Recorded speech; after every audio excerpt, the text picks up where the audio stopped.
Comment t'as dit? Ah, c'est parti. Nous sommes à la page 115, donc on est toujours là.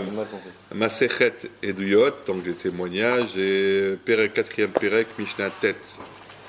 Encore de quoi nous parle cette Mishnah? Cette Mishnah va nous parler de la marloquette qui existe entre Bet Shammai et Bet Hillel à propos d'un cas de Yiboum. Alors Yiboum, c'est quand il y a un mari qui décède sans laisser d'enfant, donc le frère de cette personne a le devoir, si effectivement il est célibataire, a le devoir de se marier pour donner les enfants à son frère. Ça s'appelle à travers le Yiboum.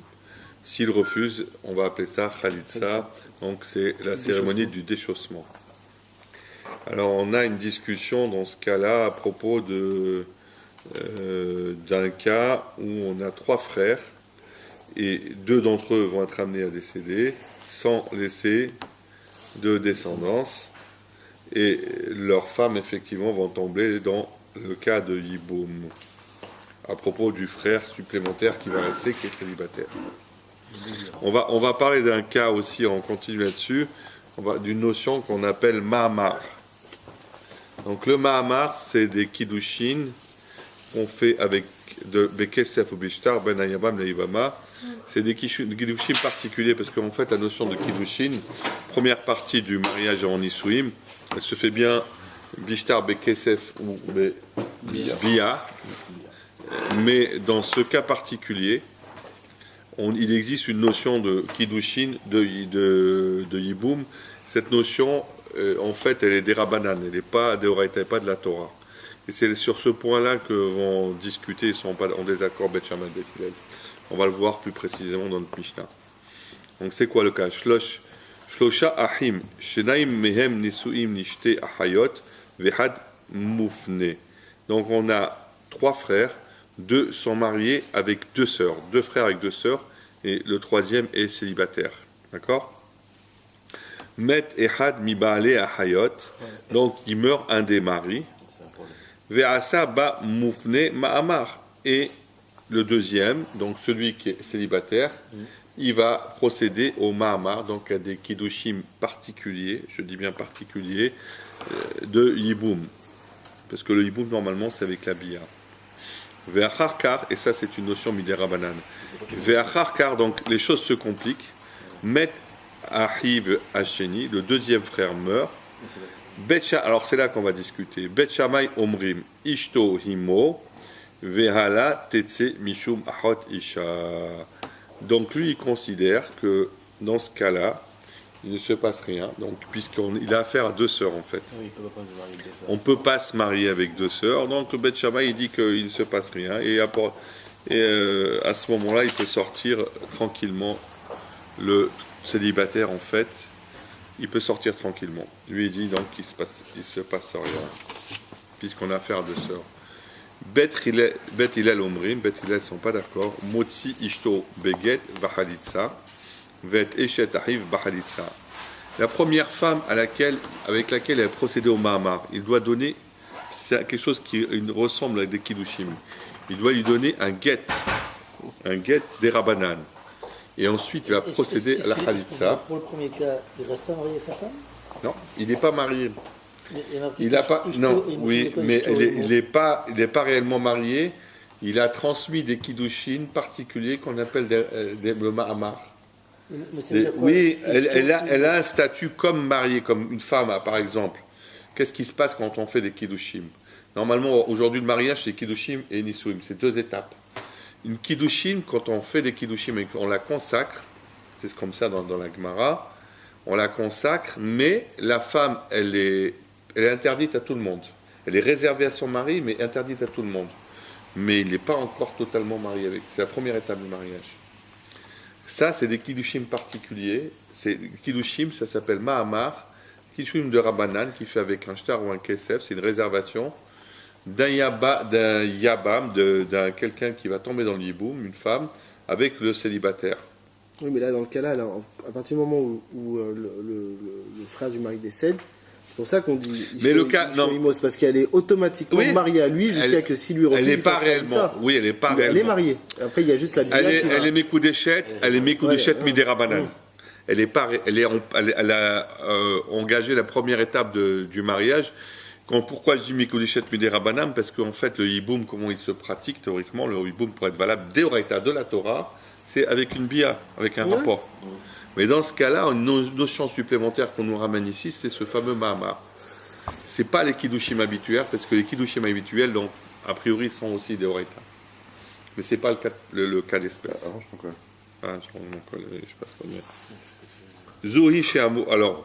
Alors, qu'est-ce qu'il va faire, d'après Beth Hillel? Il faut qu'il donne le guet et à cette femme à laquelle il a procédé Mahar, et ensuite la Khalitsa, parce que de toutes les façons, une fois il va se trouver avec deux sœurs, il ne peut pas se marier avec deux sœurs.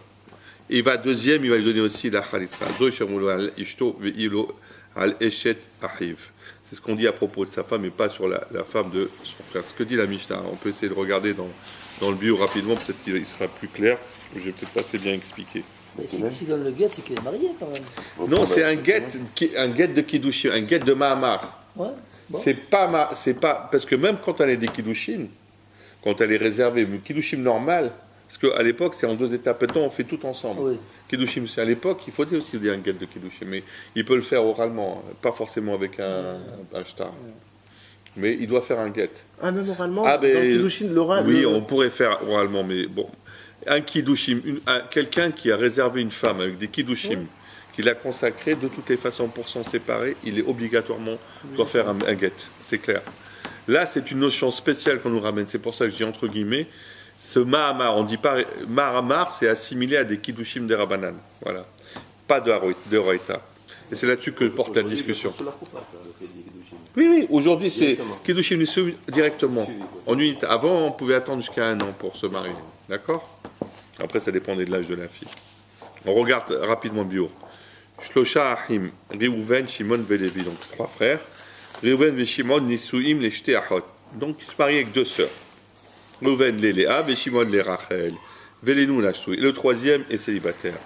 Met et Hadahim, Anisouim. Donc, un des frères meurt. Kegon, Reuven. Almanato, Léa, Ena, Nofelet, Liboum, Shimon.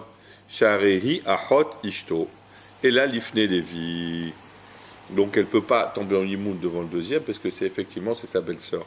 Mais le troisième, c'est le célibataire, il n'y a pas de problème. Il peut tomber en imoun. D'accord? Ah, ça, Ba Lévi, Mahamar. Donc, voilà. C'est ce point-là, discussion. Lui, il fait un Mahamar. On va dire que c'est une première étape pour le imoun. Il n'est pas complètement imoun. Vacharkar met Gam Shimon. Et après meurt aussi Shimon, le deuxième frère. Alors il est bien embêté. Il se passe quoi? Ata Rachel Almanat Shimon Nofelet Yiboum Lifne Lévi. Ah ben la deuxième sœur, elle tombe en Yiboum devant Lévi. Oui, mais il est déjà avec une autre femme. Non, il a un mahamar, il a un engagement. Voilà. Il a un engagement, mais il n'a pas d'enfant, on va dire. Il n'a pas Et d'enfant. il n'a pas d'enfant même avec la deuxième. Oui, parce que oui, il n'y a pas d'enfant. Hata Rachel Almanat Shimon Nofelet Yiboum Lifne Lévi. Elle tombe devant Lévi. D'accord? Cependant, lui, il a déjà fait un engagement, un kiddush avec sa sœur Karwadin. Voilà comment on doit procéder. Bet Shamaim Asovrim chez Mamar Kone Medin Torah. Eux, ils considèrent que c'est de Oraita. Bet Shamaim, Omrim, ils disent Léa Hikvar Eshet Levi. Ah, ils considèrent que c'est déjà sa femme. Velachan Ptura Rachel Mina Iboum ou Mina Halitza. Kechol Isha Noflet Leiboum Lifne Balachota. Donc lui, Beshama il dit c'est Kudishim, marié, donc il n'y a pas de problème. Il est marié, l'autre elle est dispensée, il ne peut plus faire de Yiboum. Même s'il n'a pas fait de bia avec cette deuxième femme entre temps, d'après Beth Shammai, non. Il considère qu'il n'y a pas de bia. Oui, parce qu'il considère que c'est d'Oreta, c'est Kiddushin d'Oreta. D'après Beth Shammai, non. Beth Shammai dit dans le sang, il est déjà marié. D'accord. Il est marié. Beth Hillel, ils vont dire que non. Beth Hillel, à Sovrim, chez Mahamar, Enokone, Elabi des Rabanan, ils considèrent que ces Kiddushin ne sont que des Rabanan, Cholkim ve Omrim. Et Lea Hameguderet Ishto mi des Rabanan, Yegaresh Vilachetz. À ce moment-là, mais ça quand même, c'est Tofes. il y a un lien, il faut qu'il se dénoue de ce lien, il faut qu'il divorce et qu'il fasse ensuite Khalitsa. La guette Izekuka qui aidait qui a été Kiddush à Mahamar, il est obligé de faire le guette pour se casser le lien de ce Mahamar. Vers Khalitsa Izekuka, et il doit faire une Khalitsa parce qu'il va se retrouver, d'après la Torah, c'est ça, Yebama, les Rachel, Yachalot, parce qu'il va se retrouver face à deux sœurs en fait. Il ne peut pas faire ça. Les Da'at Bet Hillel, Eno Racha, il est Yabem, et Ahat Mehen. Il ne peut pas se marier avec aucune d'entre elles. Et Rachel, Bevadai, Eno Meyabem, Lifishi Asa Mahamar Be'achota. Il a déjà un engagement avec sa sœur. Ou Medamri Achot Ishto, et d'après la Rabbanan, c'est sa belle-sœur, donc il ne peut pas se marier. Gamet Léa, même Léa, chez Asa Mahamar, avec laquelle elle a fait un mossa. Eno Meyabem, il ne peut pas procéder. Lifishi Medin Torah, Nafta les Fadam Rachel, parce que sa sœur est tombée d'après la Torah dans le Yiboum. Donc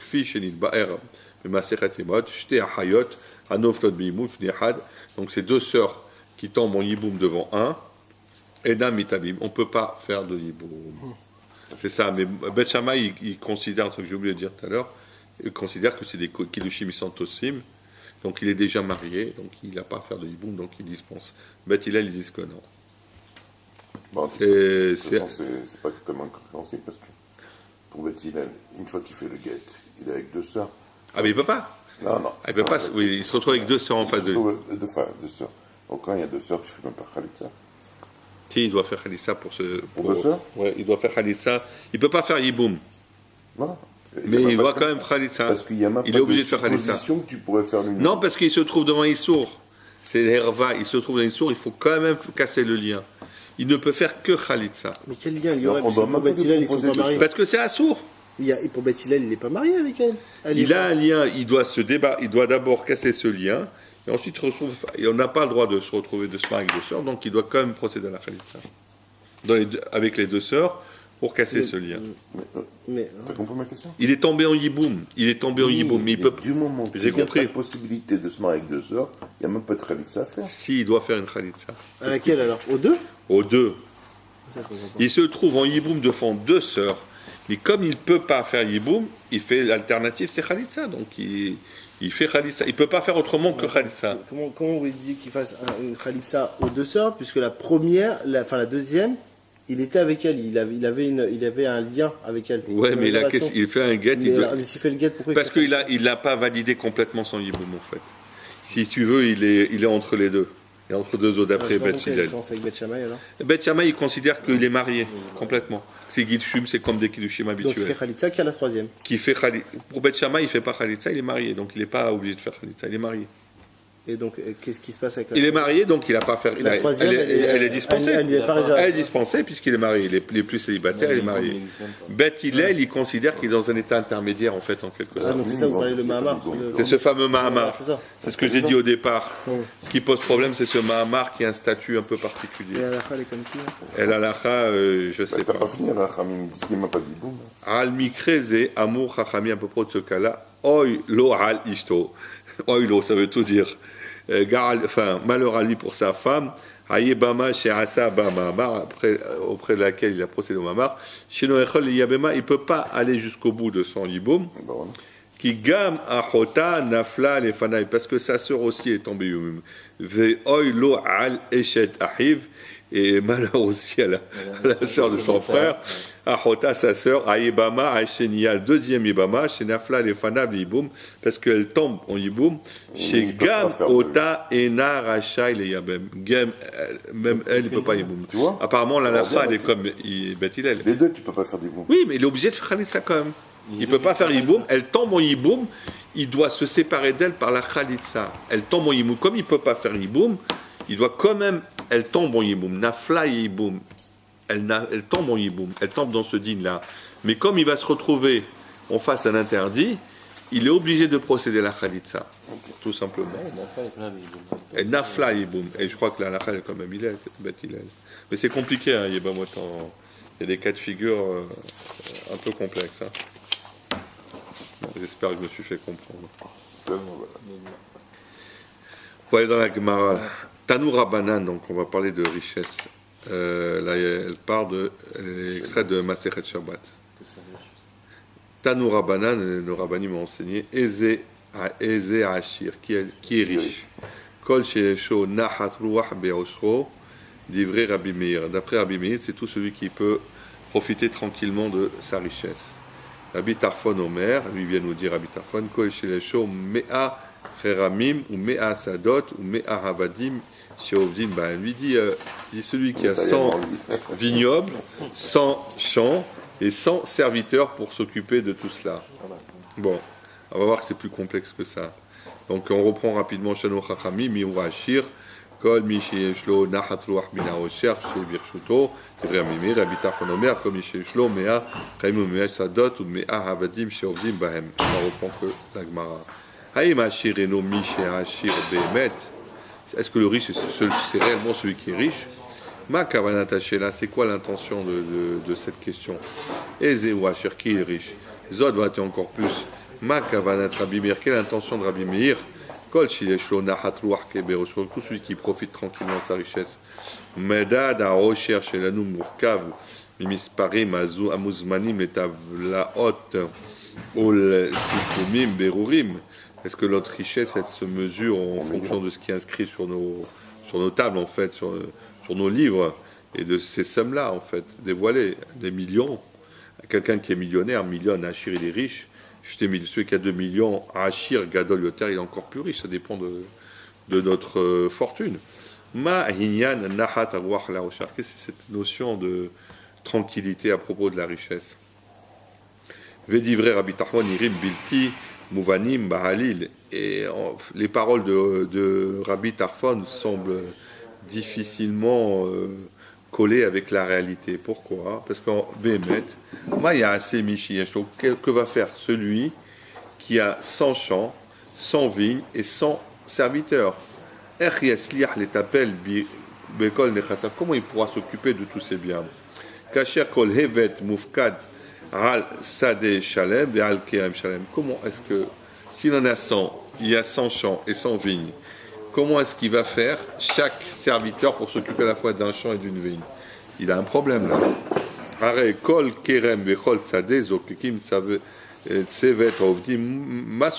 Chaque champ et chaque vigne a besoin de plus de personnes de personnel. S'il y en a un pour un champ pour une vigne, comment il va pouvoir s'en occuper? On ne comprend pas. Et aussi, pourquoi est-ce qu'un homme aspire à la richesse? Oh, mesdames, lui, il pense que quand il sera riche, le seul limite, c'est le ciel. Hein, quelqu'un qui est riche, la seule limite qu'il a, c'est le ciel. La sérénité et le calme, ça fera partie de lui, il sera tranquille, calme. D'avoir l'eau, aucune chose ne va le fatiguer. Celui qui ne pourra pas acquérir avec de l'argent, il va acquérir encore plus d'argent. Il aura un seul souci dans sa vie. Pourquoi est-ce que je ne me suis pas enrichi plus jeune? Celui qui court après l'argent. Le désir de richesse, en réalité, aussi, elle va sortir un homme de la raison, en fait. Hein. Il va perdre la raison s'il aspire totalement à la richesse. Ce désir sans fin, en fait. Cacher l'état, c'est difficile de décrire.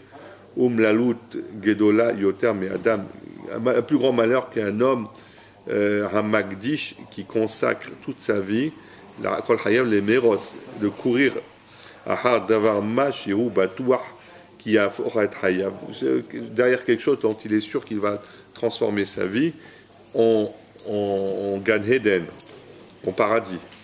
Ah, Enomatzliah, cependant il n'y arrive pas. Pikuhatam, ponim, avec leur intelligence, les Chachamim s'adressent à cet homme-là et lui disent: Ezewashir, qui est le riche? Ezewashir Matzliah Lahanot, quel est le riche qui arrive à profiter de ses biens? Zé chez nous les routes, Bémirdav, celui qui ne va pas courir Bilti Posek sans cesse Achere Azéou sur le prochain trésor, prochaine la prochaine acquisition qui va venir. Et là où Sharouy Benahat Vene, celui qui va être tranquille, Vene Macheshlo, il va profiter de ce qu'il a. Ahar chez Yapnim Adam et Haïdia, après que cet homme-là, il va intégrer cette chose-là, Veyavini qui comprend est un remède, mais il y a ce qui repose derrière. Tifta Ishtokikuto, la Hashirut, Beyahas Makbil, la Havanot et Advarim. Il va comprendre, en fait, c'est quoi ce désir de vouloir s'enrichir. Rabbi Tafon, Mossif, il va rajouter à ce propos, Rabbi Tafon, Varim, les Miché, Adain lo Ishtakena. Celui qui n'a pas encore compris, ou Mesaber et Osno, il va ouvrir son oreille. Arotse Ata la Da'at Ketsa Nirim Hayav Shel Hashir, tu vas savoir effectivement comment va se dérouler la vie d'un riche. Ubren et aussi, Al Tachov ne croit pas chez Hayav Shel Hashir Reguhim, ne croit pas que la vie d'un riche est calme et sereine. Kol Hayavu Sharouy Bemetah Bitipose, qu'il est toujours en train de courir sans cesse les chamers et caspo pour garder son argent, les vaillered l'imion, de pas qu'il cet argent se diminue en fait, qu'il perde en fait de son argent. Chez l'eau, il y a Rimou Alav, qu'on ne vient pas le tromper. Ou Bed Agot et tous les soucis, les grands soucis, Gedolot et Aramot, à propos des gens qui sont intéressés, qui veulent le tromper, Al-Katfav, sur ses épaules. Kechol chez Roshro Gadol, autant que son argent, sa fortune est importante. Dougmat Lechach, un exemple pour cela, Omer Abitarfon dit Adam, Rachir chez Ayulo, Sadot, il donne un exemple. Donc cet homme riche qui avait des champs et des vignobles, ou Mea Avadim, mais ce qu'on a vu dans la Gemara, qui avait 100 serviteurs, Tiplou Bahem, Veakifu Mehem, Bevahim, ils ont réussi à sortir un peu de gain de tout cela. Les Ramim, après quelque temps, Rachash, Aish, Rod, Sadot. Alors il a encore acquis d'autres champs, cet homme-là, Ochramim, et encore d'autres vignes. Hach, Elulo, Mea, Sadot, Ochramim, jusqu'à ce qu'il arrive à 100 de chaque. Atadagato, là c'est quoi son souci? Et tout à la mais il va avoir un autre souci. Qui Mea Avadim, Bilvad, Enam Yecholim, les Tapel, Becholakouch. 100 serviteurs, c'est pas suffisant pour s'occuper de toute cette richesse. Ve'alav, Lirkosh, Avadim, à lui ensuite à rechercher encore d'autres serviteurs. Beram, Smondon, Avadim, Nosafim, Dorshim, Tipul Nosav. Donc, oui, mais d'accord, mais d'autres serviteurs, faut encore s'occuper d'autres choses. Ushmira, Mignavot, il faut bien s'occuper de garder des voleurs. Vehoser, Halila, et ainsi de suite, ça continue. Il a des soucis qui ont entraîné des soucis. Maskan à la conclusion de tout ça. Iefchar, les Agia, les Shalva, les Argia, Nafshid, Ben Saoud, Redifat, et Amamon. Impossible d'atteindre un calme, une sérénité en courant derrière l'argent. Arkonim et Shalva, comment est-ce qu'on acquiert ce calme et cette sérénité véritable? Hatchouva, la réponse, Atikat Yomim, elle est très ancienne. Keme Amenu, comme on dit notre peuple en fait. Qui est Kartov Natati Lachem, parce que je vous ai donné une bonne part. Torati et Tazou, n'abonnez pas dans la Torah. Etzraïm, là c'est un arbre de vie où les Mahazikima, ceux qui s'accrochent à elle, Vetomchet Ameusha, et c'est eux qui seront prospères, riches. Voilà. Ensuite, là, 2 minutes là. Donc on est toujours dans le problème de Atmana. Atmana, c'est conserver nourriture au chaud. Atmana Kedera chez Ostra Meaesh. Donc on parle d'une marmite qu'on a retirée du feu. Aesir Kedera Ema Meaesh. Donc il retire une marmite chaude du feu. Asur Letmana Bigladim Be Shabbat. On ne peut pas la recouvrir avec des vêtements Shabbat. Ketid Admana Bedavar chez nous Mosif Evel Shabbat Shabbat, comme ce qu'on dit à propos de tout ce qui va rajouter de la chaleur Shabbat. Atmana Kol Shini. Donc on a un deuxième Keli. Aesir Kedera Hama Mehaesh Vehevir et Amahachal Mitoch Kedera Shel Ban. Il dit en résumé qu'il a transvasé d'une marmite à une autre marmite sa nourriture, et là à ce moment-là, même s'il a encore la nourriture encore chaude, là il n'y a pas de problème, il peut couvrir même Shabbat cette deuxième marmite. Parce que c'est uniquement pour conserver la chaleur et ça ne va pas rajouter. Et même dans le cas où il va reverser à nouveau dans la marmite d'origine, il pourra aussi recouvrir. Parce que dans ce cas-là, il n'y a pas de rajout de chaleur, c'est ce qu'il dit, hein, je dis en résumé. Alors on va parler du thermos et d'une bouteille chaude. Moutar, les Shabbat, les têtes, maïm, le rotrim, les torts, bagbou, thermos. On a le droit de transvaser dans un thermos de l'eau chaude Shabbat. Vn baiser michou miso atmana, et c'est pas considéré comme une atmana, d'accord? Vchen michelatan maïm hamim, les torts, bagbou, goumi, ameyorad, les hamouz gagouf. Non, pareil, quelqu'un qui va mettre dans une bouilloire en fait, une bouilloire de l'eau chaude. Il n'y a pas de bouillotte, il n'y a pas de problème, bouillotte. Moutar avec bagbout, tarat ketchup. Ksatot les marottes, c'est ça en fait. Bagbout, Kivan, chez Bagbout, ou Keli, Sheni, Pessan, Keli, Sheni, chez Atmana, Mouteret, Kebovar, Keli, Sheni, il n'y a pas de problème pour Atmana.